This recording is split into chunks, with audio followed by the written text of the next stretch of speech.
چھٹی پارٹ میں ہم بات کریں گے اسلام کی تاریخ کے سب سے اہم اور نازک دور پر، یعنی نبی کریم کے ابتدائی دعوت اسلام پر۔ یہ وہ دور تھا جب ہمارے نبی نے اللہ کا پیغام پہلی بار لوگوں تک پہنچایا۔ غار حرا میں پہلی وحی کے نزول کے بعد رسول اللہ کی زندگی کا ایک نیا باب شروع ہوا۔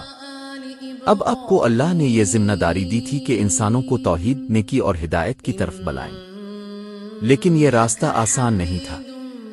کفر و شرک کی اندھیری رات میں ہدایت کی شمع جلانا بہت بڑا امتحان تھا۔ رسول اللہ نے سب سے پہلے اپنے قریبی لوگوں کو اسلام کی دعوت دی۔ ان میں سب سے پہلے ایمان لانے والے تھے حضرت خدیجہ، حضرت ابو بکر، حضرت علی، حضرت زید بن حارثہ۔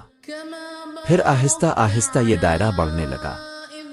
یہ دعوت پہلے خفیہ رکھی گئی تاکہ ایمان مضبوط ہو اور اہل ایمان تیار ہوں۔